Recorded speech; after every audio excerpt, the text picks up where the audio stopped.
राम भैया, राम राम। बाबा रामदास जी, जय श्री राम। स्वागत। जय हो, जय श्री राम, जय जय श्री राम। बाबा जी, सबसे पहले मैं आपके पास आऊंगा। यह आजकल एक चल रहा है बड़ा मुद्दा कि 2019 तो मोदी जी इसलिए जीत गए थे क्योंकि पुलवामा हो गया था, तो बालाकोट की एयर स्ट्राइक कर दी थी और उससे एक अचानक से जो है जनता का उन्होंने जनता में एक एनर्जी आ गई और जनता जो है जो सोच रही थी कि मैं राहुल गांधी को लाना चाहती हूँ, वो फिर अचानक से सिर्फ बालाकोट स्ट्राइक के मारे मोदी जी की तरफ पलट गई कि अरे वाह, देश के लिए इन्होंने इतना बड़ा काम कर दिया है। वो भी एक ऐसा काम जो देश में हुआ ही नहीं, वो देश की सीमा के बाहर हुआ, जिसका ना कोई और जिसके सबूत मांगे गए तो ऑफ कोर्स कोई कोई मतलब नहीं बनता देने का। लेकिन जिसमें सिर्फ 4 कौवे मरे थे, जिसमें सिर्फ 4 कौवे गिरे थे, कुछ पेड़ गिरे थे साहब, कुछ पेड़ गिरे थे। नहीं, उस पे 4 हाँ कौवे भी थे, ऐसे ऐसा मत जी। बोलिए, 4 कौवे थे। तो 2-4 सुअर भी मरे थे सर वहां पे। तो क्या हुआ कि उसके बाद अब ये छोड़ा जा रहा है कि ऐसा चूंकि कोई घटना हुई नहीं है, ऐसा सतपाल मलिक वगैरह कह रहे थे कि भाजपा जीतने के लिए इस प्रकार की कोई घटना करवा सकती है स्वयं।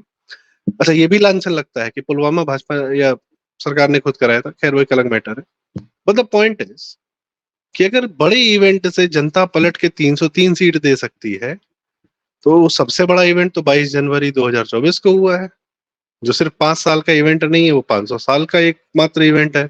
वह श्री राम मंदिर का हो जाना, बन जाना, श्री राम लला विराजमान का प्राण प्रतिष्ठा हो जाना। उससे बड़ा इवेंट 4 साल पहले और खेल गए थे ये लोग, जो 70 साल में पहली बार हुआ था, आर्टिकल 370 हटा देना, वो शांति से। उसके बाद 4 साल तक पूरा कश्मीर में शांति रही और अब वो वहां विकास दिख रहा है। तो अगर दो इवेंट इवेंट की ही बात करें, बाकी छोड़ देते हैं कि क्या काम हो रहा है, नल पहुंच रहा है, जल पहुंच रहा है, क्या हो रहा है क्या नहीं हो रहा है, तो बाबा जी, तो ये दो तो इतने बड़े इवेंट है कि फिर इन इवेंट के माध्यम से 400 पार तो फिर कोई छोटी ही संख्या लगती, बड़ी संख्या तो लगती नहीं। आपका क्या कहना है सर,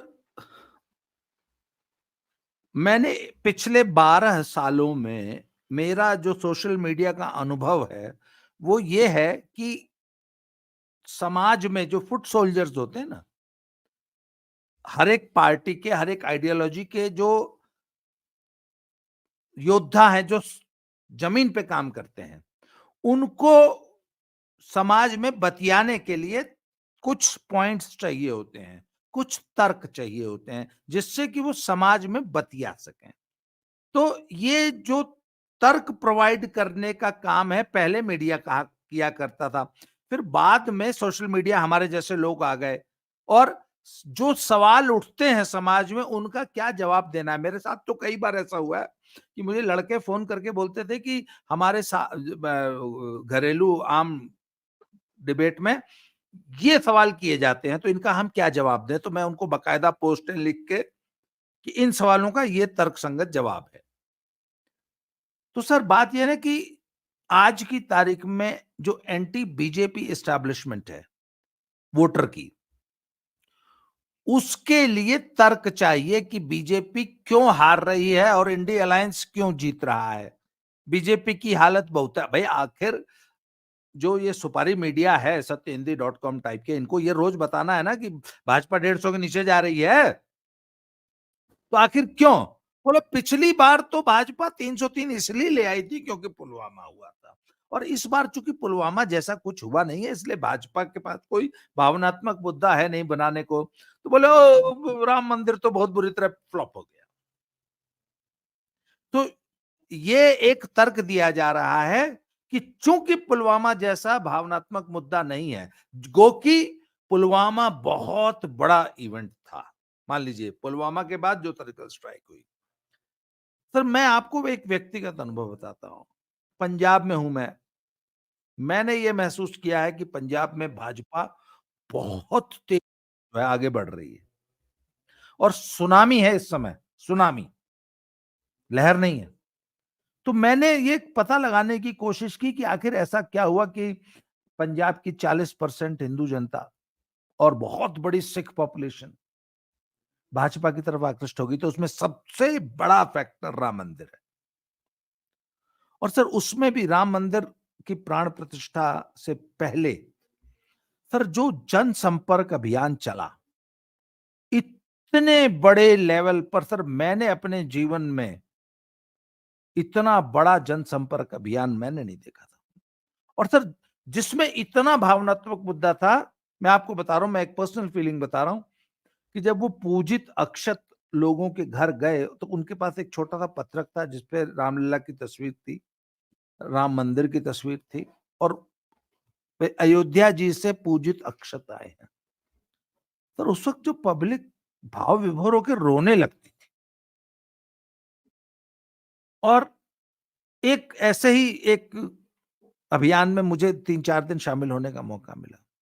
सर वो पब्लिक पता है कैसे बोलती थी कि भगवान राम साक्षात चल गए। सर हमारे पैरों में लोग गिर रहे थे। भावनाओं का ऐसा अतिरेक मैंने अपने जीवन में नहीं देखा।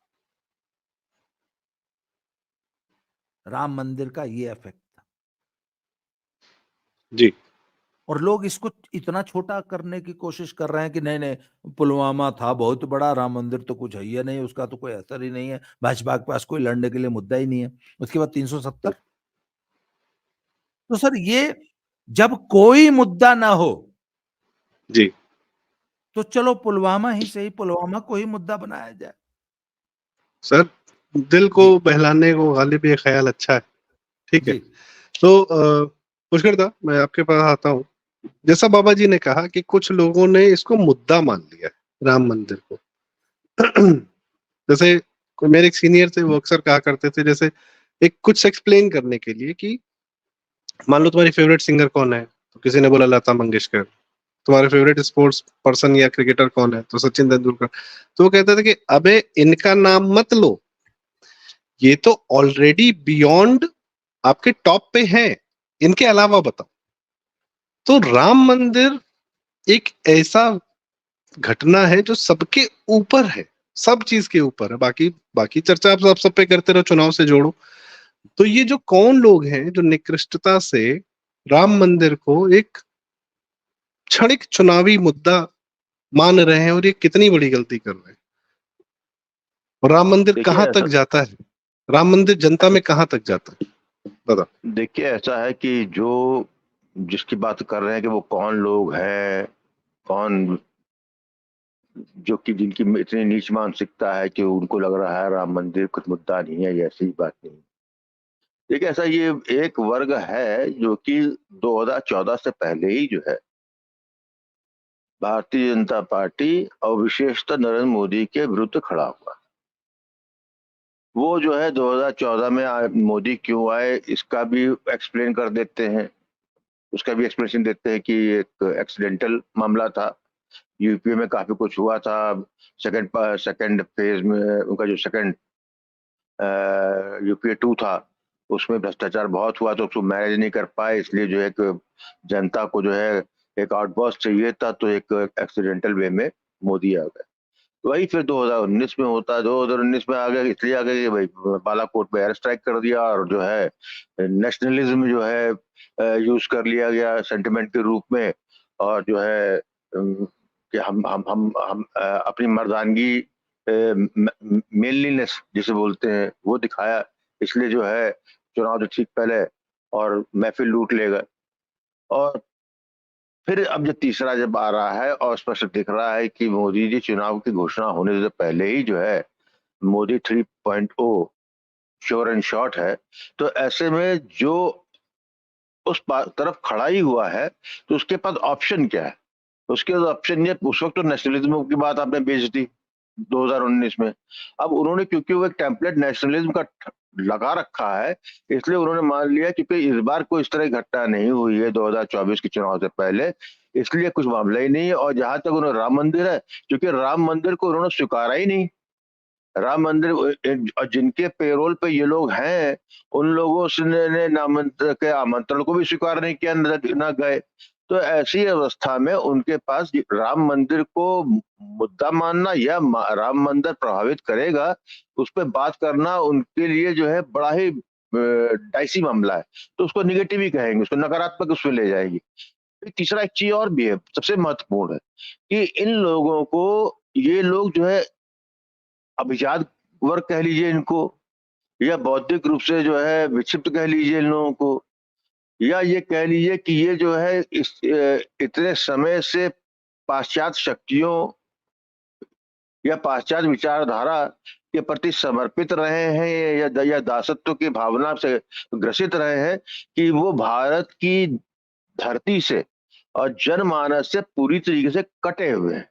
इसलिए उनको ये कुछ ना दिखाई देता है न समझ आता है।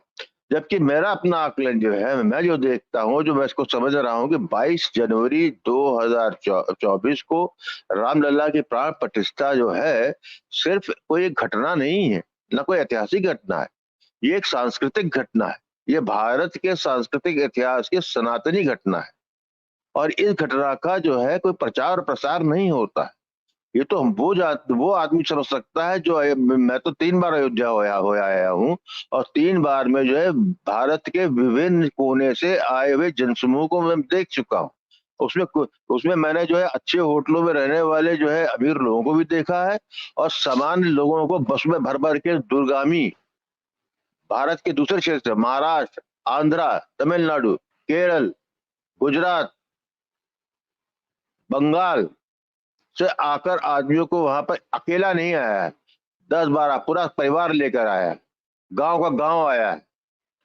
ये इसके लिए प्रचार और प्रसार की आवश्यकता नहीं है। राम इस 2024 के चुनाव में सबसे बड़ा काम किया है कि जो भारतीय जनता पार्टी का विस्तार आप देखेंगे परिणामों में, भारत के हर कोने में भारतीय जनता पार्टी जब पहुंची है, वहां से जीत के आएगी, अपना वोट परसेंटेज बढ़ा के आएगी, तो उसका जब आप जो है मीमांसा करेंगे तो आप पाएंगे उसके कोर में ये रामलला की प्राण प्रतिष्ठा है, उसके कोर में है। जी, ये कह सकते हैं कि जिस घटना ने पूरे भारत को जोड़ दिया, भारत के सनातनियों को जोड़ दिया, कोई भी भाषा बोलता रहो, किस तरह बोलो, किसी तरह कोई भी कहीं भी वोट करता रहो, उसको छोड़ दीजिए आप। जो वोट नहीं कर रहा था, जिनको आप समझते हुए प्रभावित नहीं होते, वो इतने अंदर से प्रभावित थे कि वो तो सनातन पे ही गिव अप कर चुके थे, क्योंकि उनके यहाँ माहौल ही 5-6 दशकों से ऐसा रहा है कि जहां पर सनातन होना ही एक जो है गाली बन गया भारत में रहते हुए। तो ऐसे उदाहरण बाबा जी दे रहे थे पंजाब का, कैसे विश्वास उनको होगा कि भारतीय जनता पार्टी ने जो वादा किया उसको पूरा कर लेगा, कर लिया है। तो आप उनकी भावना को, हम लोग जो बैठे हुए हैं यहाँ लखनऊ में बैठा हुआ हूँ, हम उनकी उस भावना को नहीं समझ सकते जो सुदूर चेन्नई से आया हुआ है, त्रिपुरा से आया हुआ है, विशाखापत्तनम से आया हुआ है, नहीं समझ सकते। इसलिए ये जो यूट्यूबर है, चाइनीज यूट्यूबर, ये कह दलाल यूट्यूबर्स है, ये उस चीज को ना कवर कर सकते हैं, ना ये उसके लायक ही नहीं समझने के। इसलिए जो है ये कहना कि कुछ है ही नहीं, ये नितांत मूर्खता का बात है। सत्य ये है कि भारत को एक बार जो है जोड़ा था 1857 में, जब गदर हुआ था, तब ना अच्छी खराब प्लानिंग के तहत कुछ नहीं हो पाया। उसके बाद मैं देखता हूँ कि भारत के सनातनियों को इस बार जोड़ा है। इसका थोड़ी झलक हमको जरूर मिली थी जब कार सेवा चली थी, उस काल को मैं जिया हूँ, उसका मैं उस कार सेवा का एक सेवक मैं भी रहा हूँ। तो उस वक्त जो था उसकी वो थोड़ी झलक थी, लेकिन जो अब है ये तो समुद्र है, ये किसको किसी को समझ में नहीं आएगी बात। जी दादा, बहुत बड़ी बात कि पूरे राष्ट्र को जोड़ने वाली ऐसी ऐतिहासिक सांस्कृतिक घटना है जिसका कोई तोड़ नहीं है। बाबा जी, जैसे एक ऑफ कोर्स एक और हम पैरेलल अगर बात करें तो जैसे अचानक से जगह जगह यूपीआई और स्कैन और पेमेंट दिखने लगा, उसकी किसी ने प्रमोशन नहीं की, उसकी किसी ने बात नहीं की, जब सरकार ने प्रमोशन नहीं किया, बस वो सत्ता अपने आप जनता ने ओन कर लिया और वो जनता का हो गया। अब आप कुछ भी कह सकते हैं, वैसे ही राम मंदिर जनता का हो चुका है वो पहले से। और बाबा जी, मैं आपसे पूछना चाहता हूं, अगर विपक्ष के लिए इतना बड़ा मुद्दा नहीं है तो विपक्षी जो कांग्रेसी छोड़ के आ रहे हैं कुछ लोग, वो इसी बात को मुद्दा क्यों बना रहे हैं कि हमको जो है वहां पे राम मंदिर हम गए थे तो हमको जो है फिर कांग्रेस वाले गाली देने लगे, इसलिए हमने छोड़ दी कांग्रेस। विपक्ष कांग्रेस से जो टूट के आ रहा है वो इसी बात को ही कह रहा है कि उसके लिए सबसे बड़ा बहाना यही बन जा रहा है, अगर विपक्ष के लिए मुद्दा नहीं है तो। बाबा जी नहीं, देखिए, सच एक बात बताऊं, विपक्ष भी जानता है कि ये बहुत बड़ा मुद्दा है और यही मुद्दा है, इसीलिए इस परंतु पे बात नहीं करना चाहता। हाँ, सॉरी, हाँ मैं यही जोड़, इसीलिए बात नहीं करना चाहता। इसीलिए उसको छोटा बना रहा है, क्योंकि वो जानता है कि ये बहुत बड़ा मुद्दा है और यही एकमात्र मुद्दा है। मैंने एक चीज महसूस की थी इस बार के चुनाव में। अभी मैंने पंजाब का उदाहरण दिया, मैं आपको हरियाणा का उदाहरण देता हूं। सर, कट्टर हुड्डा और कांग्रेस समर्थक भी राम मंदिर के मुद्दे पे भाजपा का समर्थक हो गया है, और राम मंदिर का मुद्दा इस चुनाव का सबसे बड़ा मुद्दा है। अच्छा, अगर नहीं होता, अगर राम मंदिर से कोई फर्क ही नहीं पड़ रहा है, तो समूचा विपक्ष जो भगवान राम का बायकॉट करके बैठा है, भाई राहुल जी और प्रियंका जी जो है, और या सोनिया जी जो है, वो सब देश बगल से घूम के निकल गए। अमेठी रायबरेली कितनी दूर है, अयोध्या जी क्यों नहीं आए? क्योंकि वो जानते हैं कि राम मंदिर बहुत बड़ा मुद्दा है, हमारे राम मंदिर जाते ही ये एक बहुत बड़ा इश्यू बन जाएगा, और इससे लाभ होगा कि नहीं होगा पता नहीं, पर मुसलमान बहुत नाराज हो जाएगा। इसीलिए सर मैं बोल रहा हूं कि आज की तारीख में, अच्छा एक बात बताइए, आर्टिकल 370 कितना बड़ा मुद्दा है सर? कश्मीर का वापस से जो इंटीग्रेशन हुआ भारतीयों के लिए, एक आम हिंदुस्तानी के लिए कितना बड़ा मुद्दा है। और पुलवामा स्टैंड कहां करता है? पुलवामा जैसे फर्जी मुद्दे, अच्छा ये वही पुलवामा है ना जिसको आप एक सिरे से नकार रहे थे कि नहीं, ऐसी कोई सर्जिकल स्ट्राइक हुई ही नहीं है? आप ये वही पुलवामा है ना जिसका आप मजाक उड़ाते थे कि मोदी जी ने बोला कि बादल हैं तो राडार हो जाएगा, और मोदी जी का क्या राडार के बारे में क्या ज्ञान है? ये वही पुलवामा है ना जिसके बारे में आप पाकिस्तान की भाषा बोल रहे थे कि नहीं 4 पेड़ का नुकसान हुआ और उस पे 4 कौवे मरे हैं, और हमारा तो कुछ हुआ ही नहीं। तो जब कुछ हुआ ही नहीं, तब काहे का पुलवामा मुद्दा बन गया? या बालाकोट स्ट्राइक का पे मोदी ने चुनाव जीत लिया? तो सर बात यह है कि आज की तारीख में विपक्ष के पास कोई, फैक्ट यह है कि विपक्ष के पास कोई मुद्दा नहीं। भाजपा के पास तो इतने मुद्दे हैं कि अगर वो लिखने लगती है ना तो जगह कम पड़ जाती है। सर, अगर आप गांव में चले जाए ना, तो हर नल जल ये एक इतना बड़ा मुद्दा है जिसकी ये शहरी लोग कल्पना नहीं कर सकते। सर, जब एक औरत के घर में सिलेंडर आता है ना ग्रामीण में, अच्छा मैं एक चीज और बताऊं, सिलेंडर तो मान लीजिए अब तो पुरानी बात हो गई। मैंने भाजपा की एक बड़ी बैठक में मैंने बोला कि सर एक मैं आपको बताऊं कि अगर जैसे आप सब्सिडाइज्ड रेट पे आप सिलेंडर दे रहे हैं ना, एक और बहुत बेसिक इक्विपमेंट है जो कि गांव की महिला का जीवन कायाकल्प कर देगी, और मैंने ये गांव में करके देखा है। मैंने उज्जैन की महिलाओं को एक बार मैंने ये महसूस किया कि हमारे यहाँ एक महिला काम करती थी, तो एक दिन वो मुझसे बड़ा डरते डरते बोली कि सर ये आपके घर में जो एक प्रेशर कुकर है ये खराब हो गया है, मैं क्या करोगी? तो बोले मैं इसको ठीक करा लूंगी, मुझे मालूम है ये ठीक हो जाएगा। फिर मैंने अपने बात की हम लोगों ने, मैंने कहा यार इसका मतलब प्रेशर कुकर इतनी बड़ी चीज है एक गांव की महिला के लिए। तो सर हमने उज्जैन की सभी लेडीज को, उज्जैन की सभी महिलाओं को एक बहुत अच्छी क्वालिटी का प्रेशर कुकर, हमने 25-30 प्रेशर कुकर कानपुर से मंगवाए थे।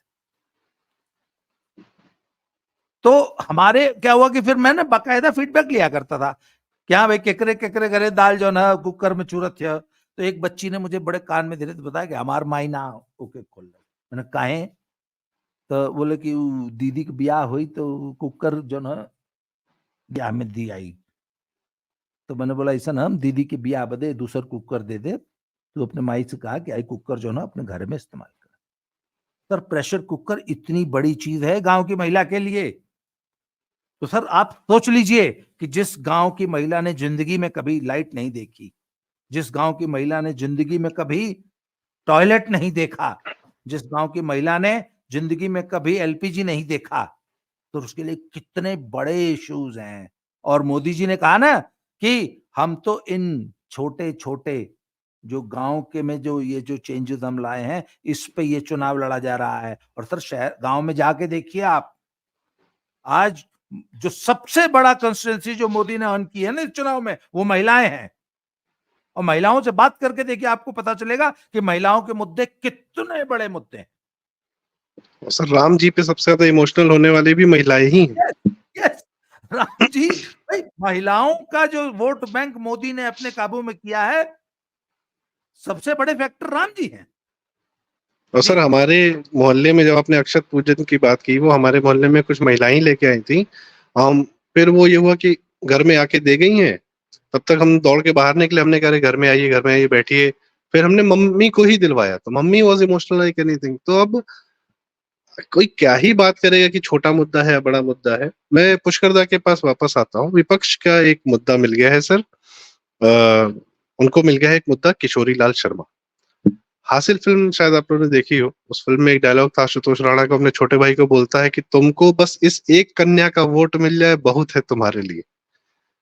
तो हमको लग रहा है विपक्ष के जितने यूट्यूबर हैं जिसकी बात दादा कर रहे थे, उन लोग को अगर एक किशोरी लाल शर्मा ही मिल गए, वही बहुत है उनके लिए।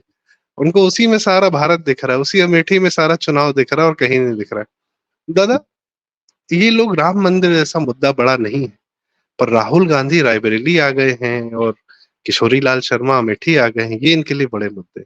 तो ये क्या मानसिकता है? मैं कुछ छोटा नहीं करना चाह रहा, मैं राम मंदिर के मुद्दे से हटना नहीं चाह रहा, मैं उस बात को रत्ती भर साइडलाइन नहीं करना चाह रहा, पर मैं मानसिकता का बदलाव की बात कर रहा हूं। मैं एक सवाल और आपसे पूछूंगा, जब विपक्ष का गौरव वल्लभ छोड़ के आता है कांग्रेस, कल राधिका खेड़ा छोड़ के आई, संजय निरुपम भाग के आए, प्रमोद कृष्णन भाग के आए, सबने सिर्फ एक बात कही है कि हमको राम मंदिर पर जो हमारे भाव थे वो व्यक्त नहीं करने दिए गए, इसलिए हम छोड़ के भाग के आए। बाकी हमारा, हम जो थे विचारधारा ये वो ऐसे की तैसे। तो राम मंदिर का इतना बड़ा मुद्दा तो है जिसको बहाना बना के लोग भाग के चले आ रहे हैं, अपनी पार्टियां 30-30 साल की छोड़ दे रहे हैं। पुष्कर दा, देखिए ऐसा है, पहले तो आपने जो पहले बात की कि जो किशोरी लाल शर्मा में जो है सब रम गए हैं और उनको एक जो है दादा ऐसा दादा लग दादा रहा है। वो हाँ, एक मिनट, मैनपुरी के उस यादव जी ने जो बोला है, चुनाव हो जाने तो मैं इस श्री राम का राम निकालूंगा, जरा इस पे गगन श्री राम यादव, वालों का राम निकालूंगा। हाँ हाँ, हाँ मैं गगन आपका यादव। आपका हाँ, आपका ध्यान आकृष्ट करना चाहता हूँ इस पे। देखिए ऐसा है कि ये जो अमेठी में गुणगान कर रहे हैं, उनके लिए राहुल ही साक्षात राम है। वो राहुल गांधी में राम देखते हैं। हाँ, ये तो है। और किशोरी लाल जो है वो उनके लिए भरत है, जो उनकी जो है खड़ाऊ लेके जो है अमेठी पे राज करने जा रहे हैं। तो भैया ऐसे लोगों, उसके राम मंदिर की प्राण प्रतिष्ठा, उसका महत्व जो है ऐसा बहुत बड़ा इंटेलेक्चुअल क्वेश्चन है उनके लिए। उनकी उनकी मानसिकता, उनकी प्रतिबद्धता दोनों को ही चैलेंज करता है। इसलिए उनको जो है किशोरी में उलझने दीजिए। मुख्य बात यह है, जितने भी हैं ये सब जो है इनका बंधा बनाया मामला है। ये प्री डिटरमिन्ड, प्री कॉज लगे हैं। और ये कोई भी आदमी, भले वो सड़क में आपको जो है माइक्रोफोन लिए दिखे, लेकिन वो केवल जितना देर कैमरा होता है उतनी देर जमीन पे है, फिर वो एसी में बैठता है। ये ऑलरेडी अपनी कमिटमेंट, अपनी आत्मा नोएडा के स्टूडियो में या नोएडा का किसी फ्लैट में वहां छोड़ के आते हैं। पार्किंग में इनको कुछ नहीं मालूम होता है, इनको वही सुनना है जो ये सुनना चाहते हैं, और उसमें हो जाता है झाल मार।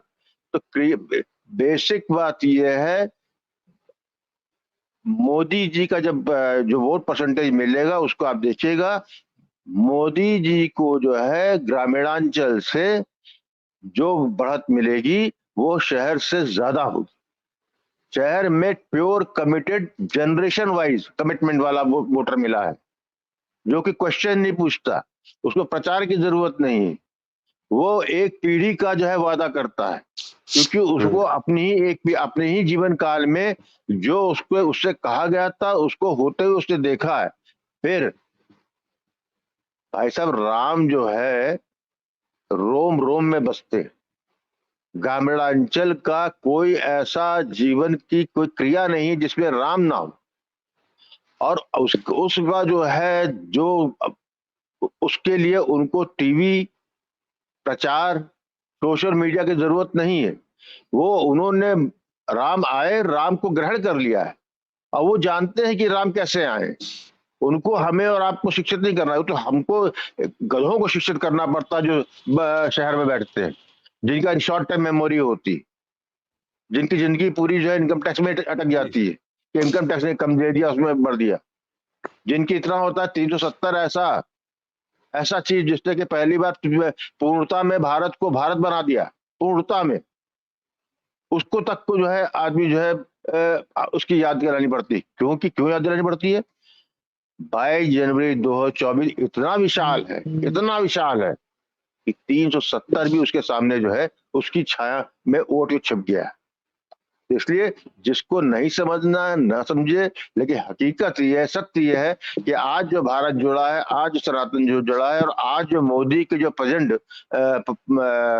लोकप्रियता और उनके प्रति जो है मतदाता का मोह मोदी के प्रति, वो जो है उसका एक सूत्र है, जो उसको मिला तो मिला, जो राम को लाया है, जिसने राम को मंदिर की परिकल्पना को पूरा किया है, तो निश्चित रूप से उसमें वो ऐसा व्यक्तित्व है कि वो उनकी जरूरत, गांव की जरूरत, उसको भी पूरा कर रहा है। पहले उन्होंने उसको एड्रेस किया, उसके बाद जो है भूखे पेट भजन न होए गोपाला, जब इन सबको वहां कर दिया तो वो भी आ गए, तो सब पूर्ण में है। उन सब अपने अंदर लोगों ने अपने राम राज्य स्वयं बना लिए हैं और उसमें पूरे संतुष्ट है। ये विपक्ष को नहीं दिखेगा, ना उनको उनकी तरफ से बैटिंग करने वाले यूट्यूबर्स और पत्रकारों को दिखेगा। जी। तो मैं अब इस चर्चा का समापन करना चाहूँ। बड़ी सही बात कही आपने कि, और ये भी मेरा भी दृढ़ विश्वास है कि जो गांव देहात और जो हमारी एजुकेशनल सिस्टम से जो लोग बच गए वो भारत के प्रति ज्यादा कमिटेड हैं। उनकी समझ भारत को लेकर, देश को लेकर, अपने आप को लेकर, समाज को लेकर कहीं ज्यादा बेहतर है comparative to the people who sit in AC और नोएडा और दिल्ली और Gurgaon wherever they want to. Plus आपने कहा गांव का तो आदमी वोट करेगा ही करेगा, ऑफ कोर्स बहुत चीजों को छुआ है। सर शहर तो वोट भी नहीं कर रहा, सीधे सीट दे रहा है। इंदौर और सूरत में बिना चुनाव लड़े जीत गए भाजपा वाले। तो शहरों का तो ये भी एक हाल है, एक रूप ये भी है। तो बहुत बहुत धन्यवाद आज हमें समय देने के लिए और ये बताने के लिए कि जो मुद्दा ये लोग गौण समझते हैं वो कितना, वो पानी होता है ना सर, पानी कहीं भी पहुंच जाता है, धरती के अंदर भी है, धरती के ऊपर भी है, छोटे हिस्सों में भी है, बारिश भी है, फुहारे भी हैं। राम मंदिर हम लोग का जल है और कहाँ कहाँ पहुंचा है, शरीर में भी है, बाहर भी है, हर दिन चाहिए हमें, अब आत्मसात हो चुका है, उसमें किसी को कोई शंका नहीं चाहिए। और बाबा जी मैं आपके साथ 4 जून 2024 के बाद जरूर ये डिस्कस करना चाहूंगा कि जब ये विपक्ष हारेगा तो इस बार तो इनको पुलवामा नाम की चीज भी नहीं मिलेगी बात करने के लिए। अच्छा चलो इस अब पुलवामा के पीछे छुपने की जगह नहीं मिलेगी, पुलवामा जैसा कोई मुद्दा नहीं मिलेगा। हाँ, कोई फटा कपड़ा भी नहीं मिलेगा जिससे अपने आप को ढक ले थोड़ा सा ये। तो ठीक है, 4 जून के बाद वो भी एंजॉय किया जाएगा। बहुत बहुत धन्यवाद पुष्कर दा, हमें समय देने के लिए, बाबा जी समय देने के लिए धन्यवाद, नमस्कार, राम राम, जय श्री राम।